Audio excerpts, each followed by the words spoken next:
Good people, here we are again in my makeshift studio with my wife's yoga drapings behind. Today you're going to get to see my hands. This video is going to be more me. The New Yorker is going to come out. Yeah, at this time of year, winter in Seville, you can't trust the weather, you can't trust the light, so it's better to be in here. So let's see how it goes. Today, I've got a recent arrival for you, a recently published memoir. It's called I Will Do Better, a father's memoir of heartbreak, parenting, and love, published by Abrams Press a few months ago. In it, the author, Charles Bock, is a 42-year-old single parent, a recent widower, still grieving, living in New York City in a rent-controlled apartment, taking care of his pip of a 3-year-old daughter, while trying to satisfy his occasional longings for female company and casual sex. At one point in the book, he describes his life as a 24/7 steel cage death match, abandon versus introspection, adrenaline against enervation. That is how I would describe this book in one line. A 180-page steel cage death match, abandon versus introspection, adrenaline against enervation. In this video, I will describe 3 things that I think that Charles Bock does extremely well as a writer, in which we literary writers, we memoirists should try to emulate, if we can, if we have the talent.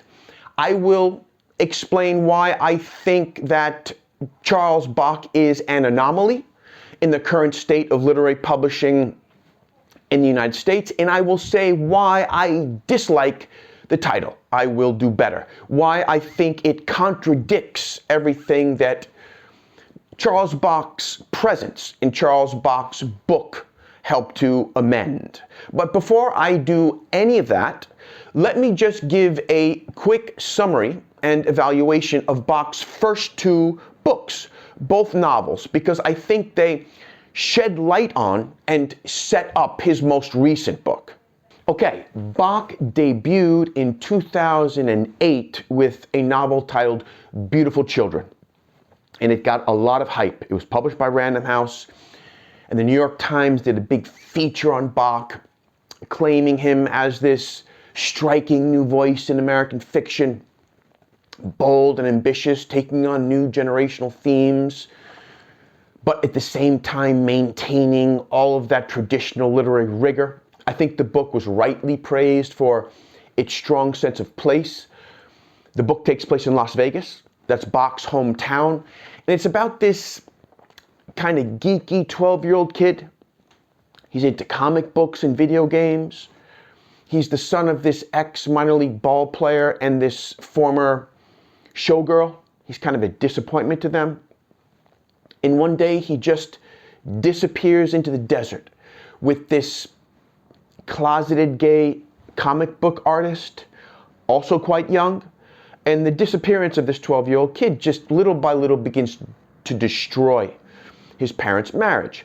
But the book also has all of these Las Vegas street characters, all these teenage runaways, these fringe characters. There's one guy this 20-year-old con artist on the edges of the porn industry. It's fraught with feeling. And it's an unforgettable book. You know, maybe some people will disagree with this comparison, but I think that Charles Bock and David Foster Wallace have one important quality in common.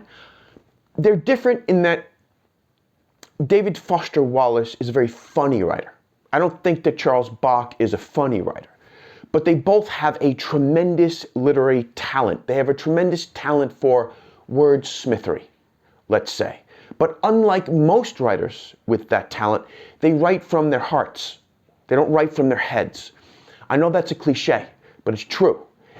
The value of their work is based in the feelings that they evoke in us, how much they love their characters, and how much they love the reader, I would say. It's not based in their cleverness, let's say. And I think that's why both of these writers will last. 8 years later, in 2016, Bock came out with his second novel, Alice and Oliver, also published by Random House, although this one didn't make quite the splash that Beautiful Children did. But believe me, it's just as bold and ambitious. It might even be better. It's certainly more gut-wrenching, which might have something to do with why it wasn't as popular. It's a love story based in Bock's own personal experience of having lost his wife, Diana Colbert, after a 3-year excruciating battle with leukemia. And she ended up dying just days before their daughter's 3rd birthday. Bock decided to write that book as fiction instead of memoir because, in his own words, he didn't know if a faithful retelling would be readable, by which I think he means bearable to the reader. And he didn't know if he could recreate those events without ending up in an asylum. The book is weighted with impending loss, with the knowledge that one half of this couple was on her way out, and fast. It's a book that is kind of fraught with hope, or almost relegating hope outside of one's priorities and just forging ahead, just getting things done, doing what they had to do to perhaps survive, but probably not survive if there was hope. It was a kind of stubborn hope, but without any self-deception. I mean, imagine the sappiest of sappy Hollywood stories. You know, a love story where one of the lovers has a terminal illness, but that story told with ruthless honesty. All 3 of these books, in my opinion, have been written with kind of bursts of inspiration that Bock then cobbled together with craft. All 3 of the books are wordy in the best sense of that word. Are they inconsistent? Yes, in the sense that not every one of Bock's inspired bursts are equally inspired. So it's totally understandable. Now, let's talk about I Will Do Better, which is really a nonfiction take on the aftermath of the story told in Alice and Oliver. As I said before, I'm going to point out 3 things that I think Bock does extremely well and might even be considered rules of thumb in memoir writing. Okay, first rule of thumb for literary writers that Bock with I Will Do Better can educate us on. That aesthetics should cede to content. Or another way of putting it, that content should drive aesthetics. A friend of mine, also a wonderful writer, a guy named Damon Falk, likes to quote an old professor of his who said that great writing is when technique mirrors what the story comprehends. Okay, so what does I Will Do Better comprehend? Well, I would say that it comprehends the jagged, hyped up, accelerated, and fraught nature of Bock's life as he takes care of his 3-year-old daughter, Lily, considers passing off the responsibility to his dead wife's mother, and tries to find respite in his romantic dalliances. even his downtime is angst-ridden. And the style and structure of the story reflect that. The only real flow, and it is true and effective flow, is that everything in the book counts. There's nothing in there just to usher us, the reader, from one moment of humiliation or desperation or mortification or fear or relief to another. Bock just trusts that we readers can do the math, that we're not going to question the steps and the logic of the story that he tells. He's just a master at producing the kind of low-watt dread that is sort of scrappy urban living, especially when you have, 1,000 balls in the air. Bock is always on guard as a parent. He's always expecting the worst, and he kind of gets blindsided anyway. And so the structure of the book is correspondingly chaotic and disconcerting. It's slapdash, but it isn't, because it works, because it's crafted that way, right? There's never a dull moment as, Lily has her meltdowns and Bock mishandles them, bocks it up, as he says, as he wants to be free of this responsibility, but also realizes that his life would be frivolous and empty without it. I will hang in. That's what the title of this book should have been, I think. Drawn directly from the text, just like the actual title is. Will he hang in? That's what the reader wonders and hopes for as he takes us on this bumpy and clunky ride in which form follows function, right? Will he hang in as a parent and as a memoirist? And he does. And that's not giving anything away. Second rule of thumb for literary writers, especially memoirists. We have to know how and when to condense, and we have to know how and when to milk an anecdote for all it's worth. I am going to read you a passage from I Will Do Better. It's about the never-ending war of attrition on our patience that parenting can sometimes seem to be.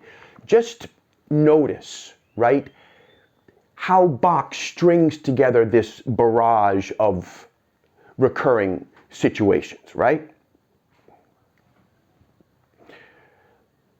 When we got to the bus stop, just as the bus started pulling away, when I couldn't read on the throne for 5 minutes without someone tapping on the door and calling repeatedly for me, when I'd finally put on and secured her sneakers and she let out a pained cry and I saw they were on the wrong feet, when I entered that space where I looked at her and the only thing I could think to do was wipe her mouth, take whatever thing out of her grip, ask her to put that away, when I hadn't bathed her for a few days and then sprayed her hair with detangler and she grabbed the brush right out of my hands and insisted she do her own hair, when we reached a massive knot that I could not get the comb through and her screams outpaced anything I'd anticipated, when I muttered motherfuck, when she kept bawling, when I felt she was sort of milking it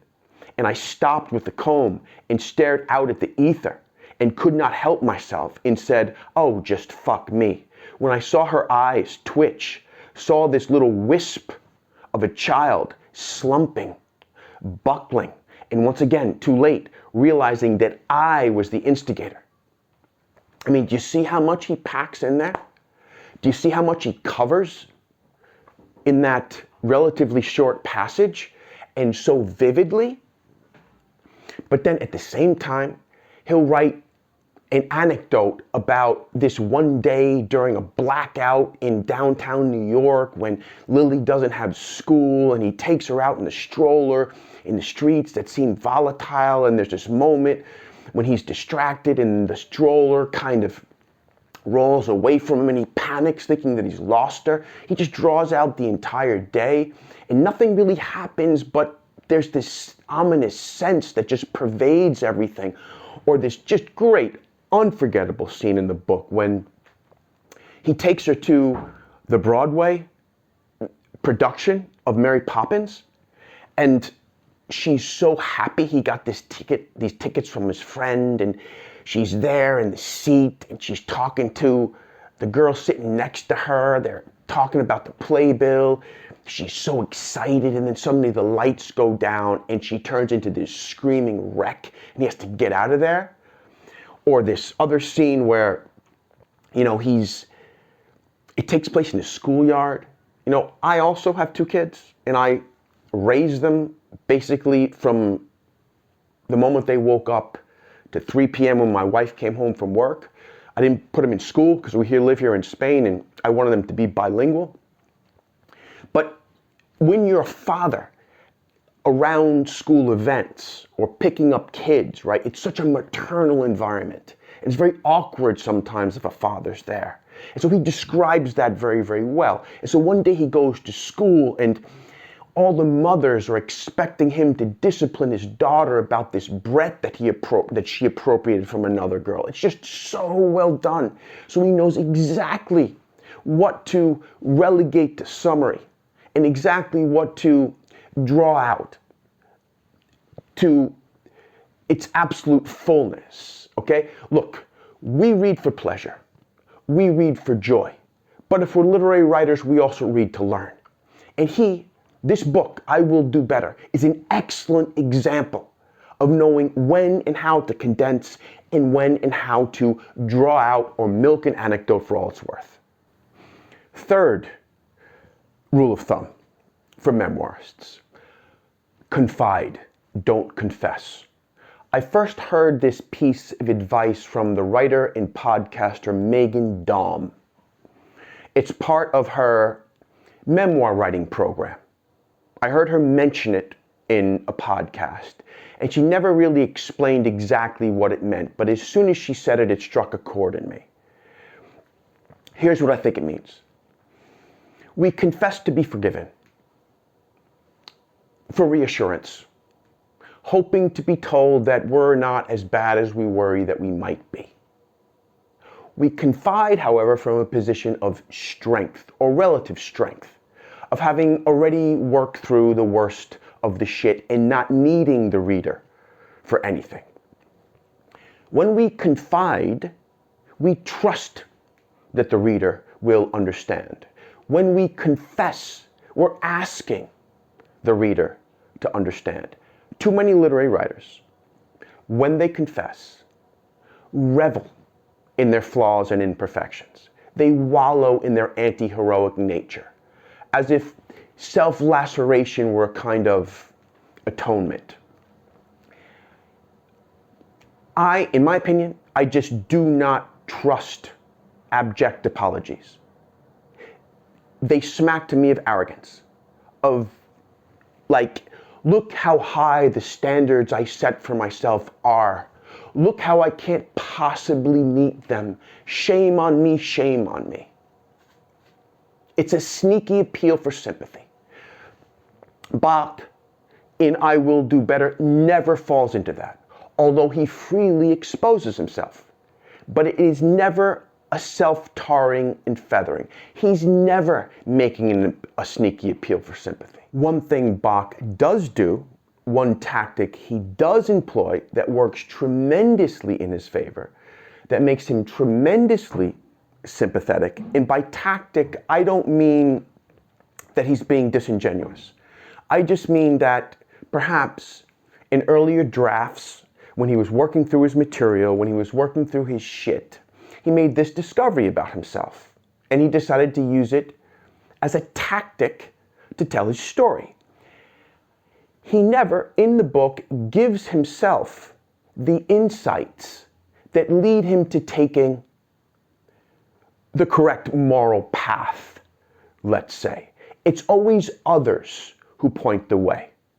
It's his Portuguese nanny, or it's Lily's Portuguese nanny, a theater student, who points out to Bock that perhaps Lily might need therapy.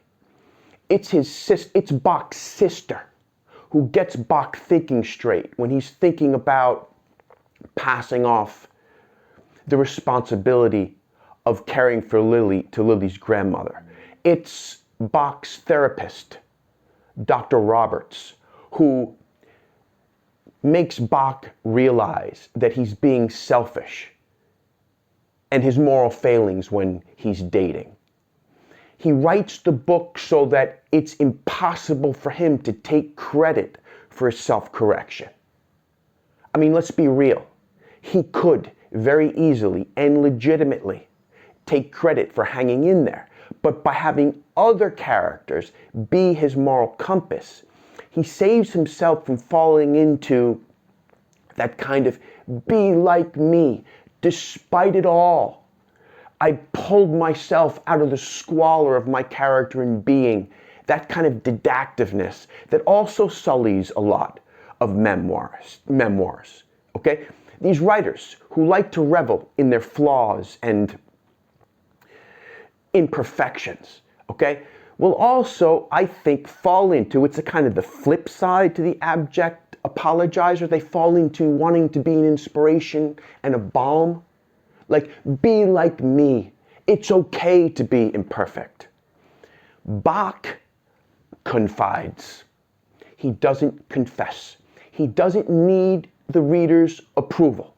He doesn't need to be an example to anyone. Okay, so why is Bock an anomaly? Well, because he's a white man who is more or less unapologetically masculine, who has written a book that portrays that, and it has been published by present-day mainstream literary publishing, one of the most politically woke industries that exist. Now, I don't have to tell the viewer that white, unapologetically masculine, biological males just do not vibe with wokeness. And yet, Bock will write with a bit of man-flexing about how he would fuck, my word not his, the two women that he was simultaneously seeing but who didn't know about each other on the same day without showering, just to keep the smell lingering. His words, not mine. Now, to me, it is refreshing to read something so steeped in testosterone coming out of current corporate publishing. Okay?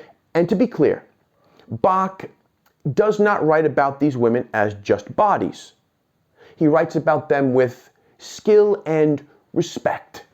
But still, it took his therapist for him to realize that he was treating them with disrespect.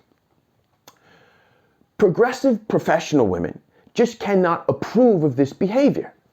I mean, I kind of wonder if the publishing industry gave Bock a pass because he's a widower, and because his wife was one of their tribe, and because he worked so hard and dedicated so many years of his life to raising his very white, very girlish, at least at the time, daughter. Also, you know, Bock will kind of cave into the progressive claptrap. You know, he'll throw in woke buzzwords like patriarchy, or he'll get in the requisite slight against Kerouac for being an entitled sexist male. I mean, who is Bock, or who is anyone for that matter, to throw stones at our literary idols? Whether they be Kerouac or Cormac McCarthy or Alice Munro. I mean, the people who normally do that just have not lived long enough or intensely enough to realize that they also commit grave sins. I mean, Bock should know better. And then there's the title, I will do better. To me, it is the only line in the entire book, and it's on the cover of the book, okay, that reads to me like an abject appeal for sympathy. I mean, who came up with that title? Did Bock come up with that title? Or did his editors come up with that title? I mean, did Bock think that the reader would think that he wanted to be worse? Did Bock think that the reader would think that he would want to stay the same? I mean, it just reads to me like virtue signaling.